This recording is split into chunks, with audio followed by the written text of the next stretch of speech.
Hey Wargamers, today we are going to do another Tau Army list review. If you haven't seen one of these before, basically I just take a list that is sent to me by one of my patrons over on Patreon.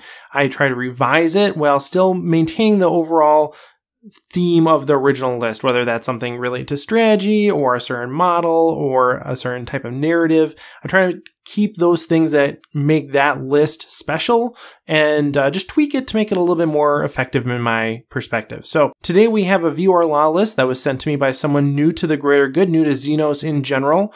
And so we are going to be looking at this list through the lens of someone who has basically these models. He said he has a little bit of wiggle room in that, but we're primarily looking at a viewer law list that's comprised of a couple start collecting boxes and some additional models picked up to supplement that. So that's what we're working with here. Okay, so let's look at the list. It is starting off with the Battalion Detachment, again, viewer law, with 2 ethereals, because of course that's what comes in the start collecting box. Of course, there's some, opportunity there for conversion, but if we're sticking our toes into the pool of greater good, we're gonna probably stick with those being ethereals. They have honor blades on a hover drone. Makes sense. Again, that's how they're modeled, but hover drones are also very useful in order for allowing ethereals to keep up with drones and give their leadership buff in the most useful places. So that's good.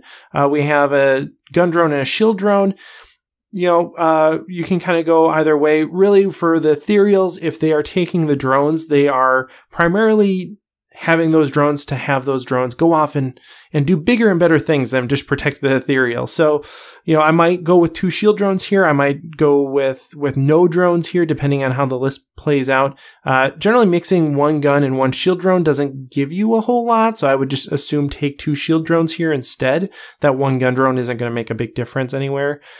Same thing for the second one. We have ethereal with honor blade, hover drone, gun drone, shield drone. Probably just go with 2 shield drones there. Troops. We have a strike team with a Shazwi and 4 fire warriors with pulse pistols and pulse rifles. Props for having the Shazwi in there. A lot of people just, don't include that, so fantastic that that's included in here. The pulse pistol is an additional point, not necessarily really worth it, especially with some of the new stratagems that came out in the Greater Good. This list was sent to me just as Greater Good was starting to percolate out, and so I don't see a whole lot of value in the pulse pistol. I'd rather use those points somewhere else, and yeah, so take them or leave them, basically, based on budgeting, but not a huge concern here. We have 1 gun drone and 1 guardian drone. The guardian drone is nice. We've seen the guardian drone do well in some competitive lists, some GT winning lists. We've seen the guardian drone do well. But again, they have that 1 gun drone, not necessarily a big difference either way. If he's going to be hanging out with the fire warriors, though, probably a gun drone is going to be better than a shield drone. You could also go with a marker light drone here. They're going to give you about the same utility. A strike team, we have another strike team equipped exactly the same, and a 3rd strike team that has a unit of 10 fire warriors as opposed to just 5. Again, this makes sense because we have 10 fire warriors in a box to start collecting, so we're going to use those guys up. I think this is nice, especially because having that 1 big block of fire warriors gives you a little bit more volume of fire. And if you're going to be spending stratagems or anything like that on a unit, you're going to want that bigger unit size. So that's nice. With this number of fire warriors, we got 20 fire warriors. You might want to consider converting one of those ethereals to a cadre fire blade to give you volley fire on those, but not essential. Fast attack, we have a Pathfinder team with a recon drone. That's good. He has a nice hefty amount of wounds on him. He has a pulse accelerator drone and a marker drone. Again, that's totally fine. You could bulk those drones up a little bit, but yeah, that's fine. The pulse accelerator drone will be particularly helpful for those fire warriors, considering the number that we have. Then we have 7 Pathfinders with marker lights. A Pathfinder Shazwi with marker light, and 2 Pathfinders with rail rifles. I really like rail rifles on paper. I think that the math on them is good, but when we consider the fact that they are so squishy, they really don't ever make back their points because they're so easy to pick off the board. The rail rifles are a good weapon, but a bad platform for them. So I would stay away from those. Then we have tactical drones. We have 6 gun drones. 6 gun drones can make a difference, right? Especially if you're supporting them with marker lights or a drone controller, you can make something happen there. Considering the rest of the list, I might want to see these be shield drones though, just to try to support some of these battlesuits that we have. Then we move on to a Vanguard detachment. It's a Vior Law Sept detachment with a commander in a Cold Star battlesuit. Academy Luminary is his warlord trait. That allows him to have a few extra inches on his Master of War ability. I think that's fine. It's not essential. I would rather see some other warlord traits, particularly through Unity Devastation, is going to be useful considering the number of shots we have in this list. It's probably going to be, you're going to get more value out of that. But Academy Luminary, if we're sticking with VR Law Sept here, is going to be good. If we're not, if we're switching to Farside Enclaves, because this detachment, spoiler alert, is comprised primarily of battlesuits, if we're doing that, then there is an alternative in the Greater Good that allows us to actually have a 12-inch bubble for our Master of War ability, and that would probably be a better choice. It's restricted to Monka, but still, if that's what you're going for, then maybe that's going to be a stronger choice. Otherwise, again, through Unity Devastation is a time-tested favorite for a reason. We have a AFP, 2 fusion blasters, 1 high output burst cannon, and a missile pod. So you'll see an issue here where there are actually 5 weapon choices and we're restricted to 4, so we have to drop one of those. I'm guessing the high output burst cannon and missile pod are taken out of necessity, right? Like probably took the high output burst cannon and then had to take the missile pod, and the math didn't work out there. But either way, I think this is fine. I would rather have 4 fusion blasters on this guy, though. The high output burst cannon missile pod really not going to be pulling as much weight or giving you a cohesive strategy for this commander. Mixing weapon types like this, particularly when they are as diverse as the Supernova launcher, which actually replaces the AFP, the 2 fusion blasters, the burst cannon, and the missile pod, those are kind of all over the place in terms of who they're trying to target. Generally, it works out much better to have your commanders outfitted with a single type of weapon, or maybe 2 that are going to synergize with each other, or at least focus on the same types of opponent. High output burst cannon and fusion blasters are totally on different ends of the spectrum, and so you're going to be conflicted on where you want to deploy this, and he's always going to kind of be never utilizing his full strength, because he could be, using his burst cannon, or he could be using his fusion blaster, but whoever he's shooting at, one of those weapons is going to be better than the other, and so you really want to stick with having just one type of weapon, whether that's fusion blasters and cyclic ion blasters, or if you're just doing high outburst burst cannons, missile pods, more burst cannons, that type of thing. Notably, this is a Cold Star, so you couldn't do cyclic ion blasters, but that's why I say 4 fusion blasters generally are going to be a good option on a Cold Star, or 3 fusion blasters and a Supernova launcher has worked out well for me too. He's a warlord, hence Academy Luminary.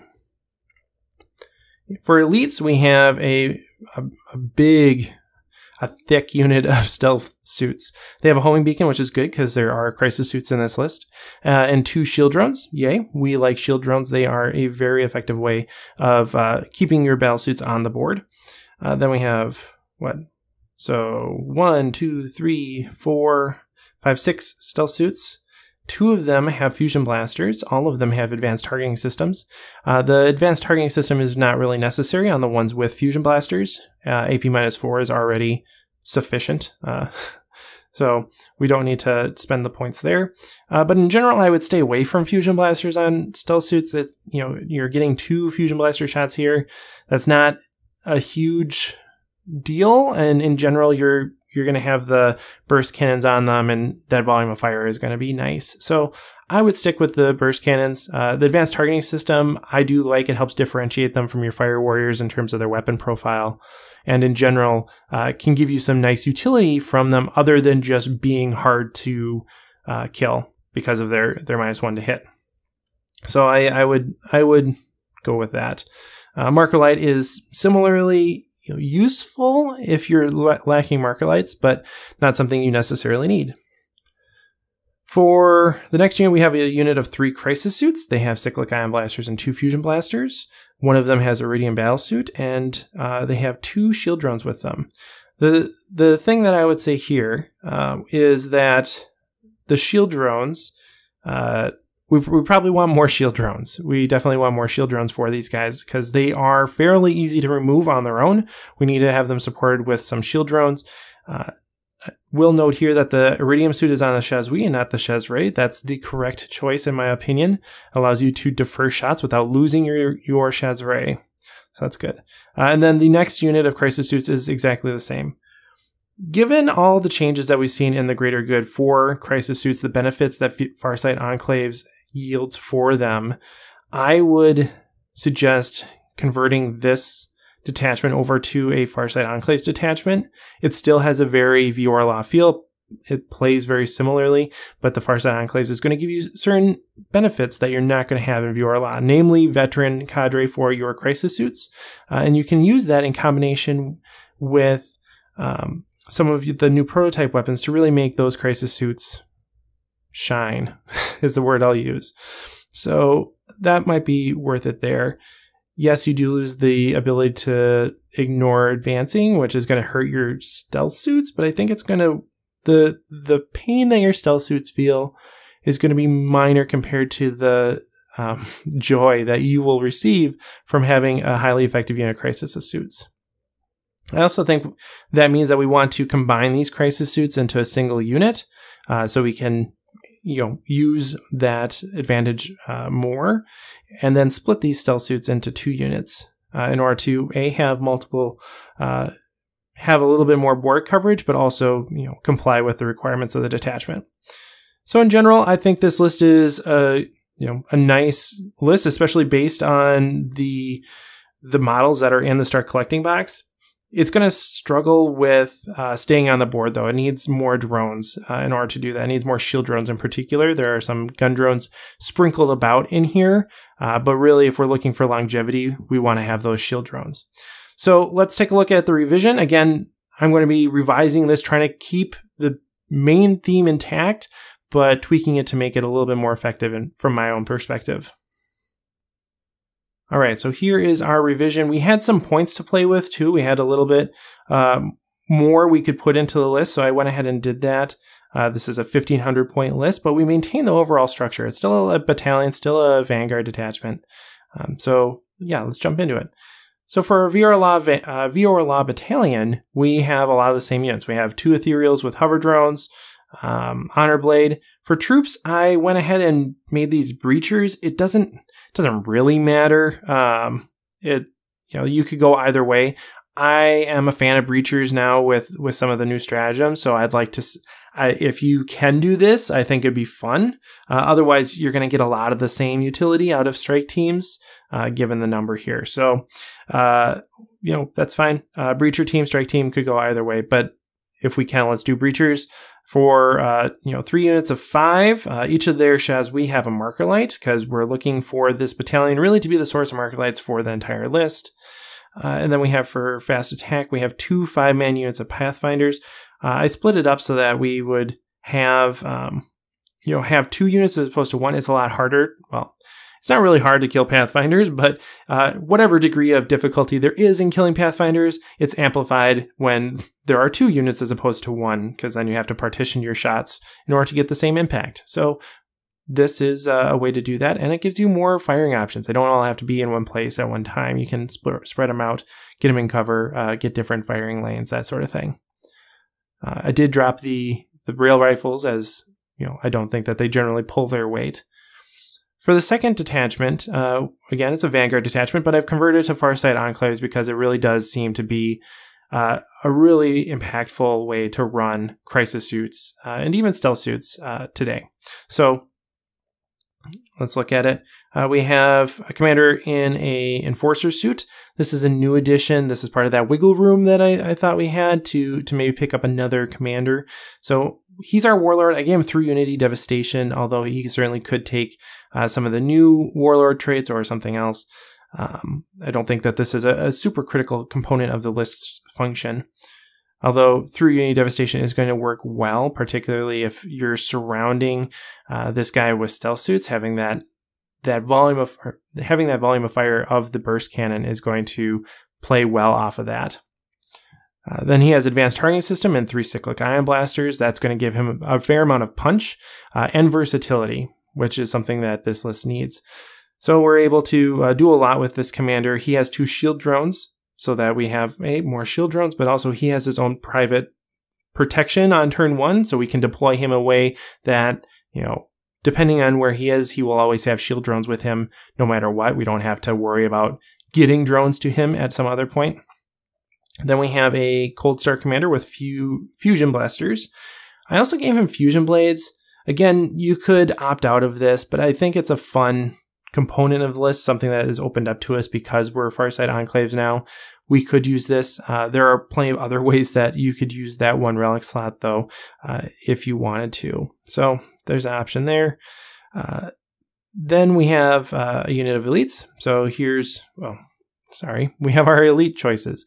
So here are our units of stealth suits. So we have 4 stealth suits in this unit with a homing beacon, 2 shield drones there. We have another unit of 4 stealth suits with a homing beacon and 2 shield drones. These guys are equipped exactly like they were before, Advanced Targeting System, Burst Cannon. But we now have some shield drones and a homing beacon in there, which again, I guess was present before, but we split them into 2 units. It's more stealth suits overall, but that's going to bode well for their longevity and for them triggering off of that through Unity Devastation. More volume of fire is good, especially when it's already at -1 AP. Then we get to our centerpiece unit of crisis suits. So we have our 6 crisis suits here. They're in 1 unit as opposed to 2. They are equipped the same as they were with Cyclic Ion Blasters and Fusion Blasters, but we've consolidated them into 1 unit because these guys are going to benefit from the Veteran Cadre stratagem, allowing them to hit on 3s, and then we can amplify their damage throughout the game using other various stratagems. So I think these guys are really going to do very well. We could go with Cyclic Ion Blasters instead of Fusions. It's going to change the accounting here a little bit. But overall, 2 Fusion Blasters, 1 Cyclic, or 2 Cyclic, 1 Fusion Blaster is generally a good loadout. We also have one of these Shazwi with the Iridium suit has an AFP instead of a Cyclic Ion Blaster. That's because he's going to be taking the reactive countermeasures prototype weapon, allowing him to ignore -1 and -2 on weapons to shoot, or weapons that are shooting at him. That's going to give him a lot of viability beyond what is granted to them based on the drones. So one of the challenges here is our number of drones. We do have a fair number, but we will probably run out. And having this on top of that layer of drones is going to be really useful. Attached to this unit of crisis suits is also 9 shield drones. This is going to be useful for using Furious Assault. So when they charge in, you're going to be, on average, getting 6 mortal wounds off of them if those shield drones are able to charge into a unit. That's pretty good. Additionally, we are going to give this crisis suit unit stabilizing jets, so they are more effective in their shooting. So really a lot of investment into that crisis suit unit. I think having that investment will make them work better, of course, but also justify all the drones that we're providing to them. Finally, we have 2 units of tactical drones. This is 8 drones in total, and they're shield drones. So those shield drones are going to be able to support that crisis suit unit, but also support your commanders. We have them as independent tactical drone units. So even if your Cold Star Battlesuit jumps out on turn 2, turn 3, you're able to drop those drones and support him and help him out there. Although, really, I think he's going to do much better if he kind of hangs out with your crisis suit unit. Whether you deploy them on the board or deep strike them, he's going to be able to hang out with them and probably use his fusion blades. So yeah, that's a list. I think this list does well. It suffers from range, right? That's a common thing with this set of models, is that they don't have fantastic range. We could change that by equipping things with missile pods. I like this loadout, though. I think it can play a lot scrappier. You do have the VR lock component that allows you to be pretty aggressive with your movement, and you have the Farside Enclaves component that allows you to deep strike and subsequently be aggressive that way. So there's a lot going on here, a lot of board control options. It's just not going to have a really big punch turn 1, which is, again, part of the reason why we have all these drones, is to carry us over that gap and really allow us to use our firepower when it's most advantageous. And that's really the biggest weakness here is range. But other than that, I think it has a lot going for it. It has good volume of fire, it has good quality of shots, and it has a good volume of fire with a mix of quality and quantity. So overall, I think good. Let me know what you think in the comments below. What do you think of this list? Are there things you would have changed that I didn't, or things that I did change that you wouldn't have? Either way, put it in the comments. And as always, thanks for watching and happy wargaming. Hey everyone, thanks for watching. If you enjoyed this video, consider joining our community over on Patreon. These are the people that really help drive the channel and make things happen. So special thanks to Shifty, Dallas Ellis, Jim Bob, Scott Heater, Nick Steele, Tao Oswald, Jackson, Stephen Cohen, Eric Jackson, Michael Byrne, Zealous Brimstone, Jared Egler, and Chris Kessler.